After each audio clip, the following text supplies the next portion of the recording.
emceeing on the side, actually getting a bit of money as well. I was actually getting more money for the emceeing than I was cleaning. You're so schools. greedy.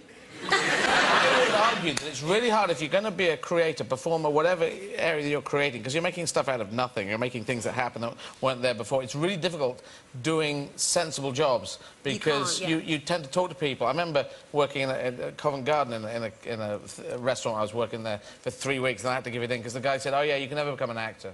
Yeah, it never happens." And I thought, I can't stand here talking to you because your believability is so closed.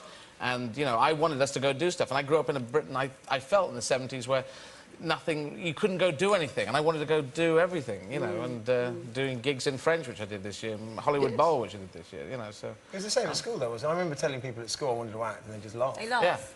I told a guy at university who was running the studio theatre I was going down to London to get an agent. He laughed in my face.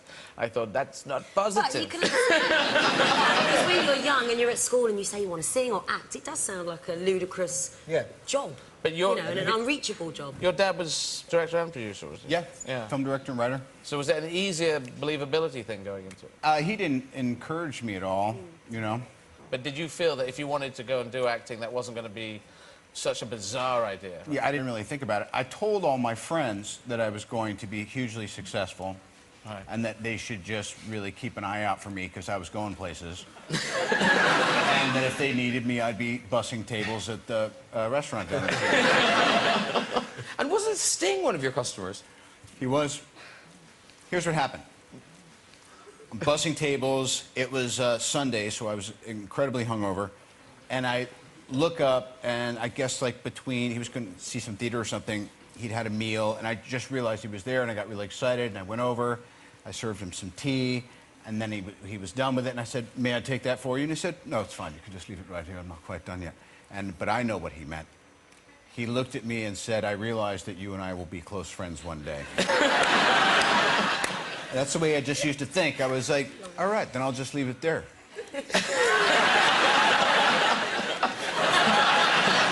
And now, are you close friends? We're very, very close. Hey, very good, Dave.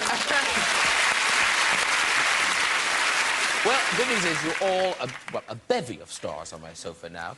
But now we're going to meet a new star in the making because it's time for music. In a moment, we'll be hearing tonight's stories in the big red chair. But first, performing Nothing's Real But Love, please welcome Rebecca Ferguson!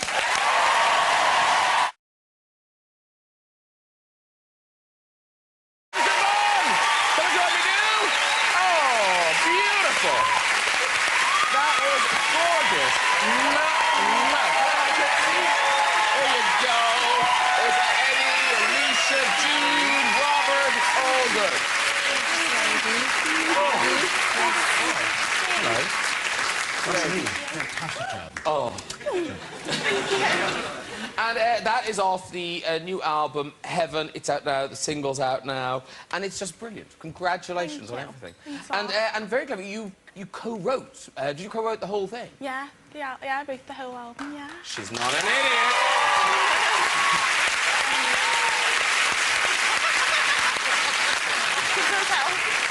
I hear you didn't win, but that's a good thing.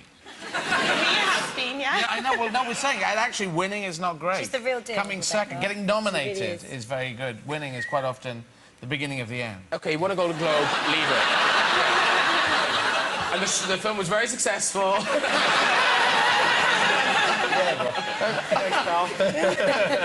OK, very nearly ending. It's nearly time for us to go. We've won nothing. But just time for a story 2 in the red chair. So who's up first? Hello, small person. Hi. Hi. You'll go flying. What's your name? Beth. Beth. And where are you from, Beth? At Nottingham. Nottingham. And what do you do in Nottingham? Well, I live there. I'm at uni in London at the moment. Oh, right. Studying? English and American literature. And American literature.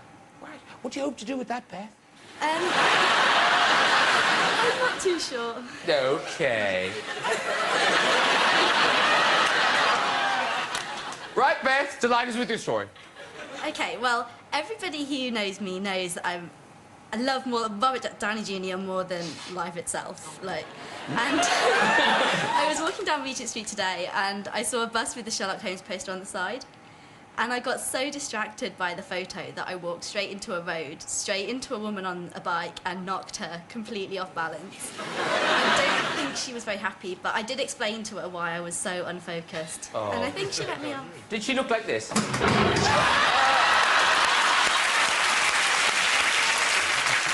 I like the way just strangers are getting hurt because of this film. On the ground, now poor woman cycling, it's all terrible. OK, who's next? Hello. Hello. Hiya. What's your name? Valerie. Valerie. And where do you live, Valerie? In Surrey. In Surrey? OK, what do you... Oh, they're loving Surrey, Valerie. Off you go with your story. OK, a few years ago, went to Centre Park in France with my husband and son, who was then 8. And we decided to do a detour to the zoological gardens near Paris. Lovely. And when we got there, I was driving a Panda car, which was a soft top. And when we got there, they said it was OK to go in this car. Yes, Valerie? We went into the place, and we went into the bear enclosure. And this You went into a bear enclosure? Yeah, a bear enclosure, and this was the bear. I don't know if you can see that. Can you see that? That's a proper bear. A proper bear, yes. And it came towards the car, and then it climbed onto the car, and the top of the car started to bulge in. And we all got pretty scared. My husband opened the window slightly to throw some nuts out to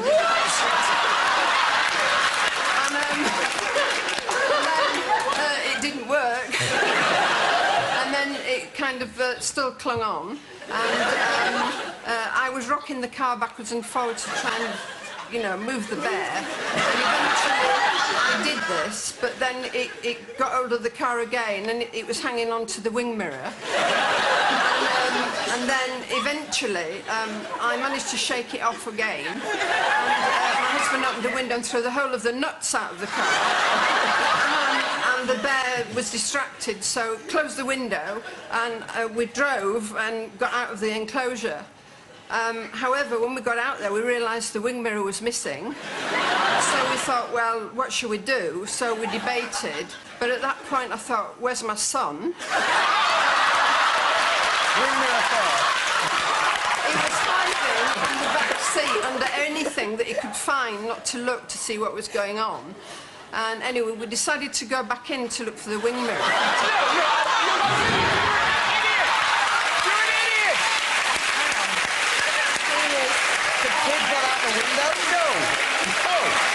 The kid was disguised as a wing mirror? No. All you need to know is they went back in. They used Robert there to distract the bear. I think there's something that this... Because that story was going absolutely nowhere for so long until the bear. And so bring the bear closer in the story. First, you know, she should have got that out. You can give her tips. You'll see her backstage. I still want to know what happened. So they went back in. The kids lost. Yeah? Just lost somewhere in the car. Like sort of like in some sort of third dimension. Can you get her back in the chair? Yeah. Okay. Bring her back up. Okay, we're at the end of the story. Okay. Is this allowed? Tip me out again. No, I promise I won't tip you out again. Right. We remember where we were in the story. Yeah. You decided to go back in the enclosure. To look for the wing mirror. Yes! Where's the kid? The kid's in the back seat. Oh. He's on the back seat. He's on the back seat.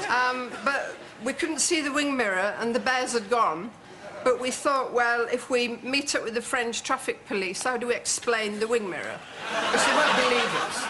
So we left, and my son kind of appeared from the back, and I said, well, look at it this way.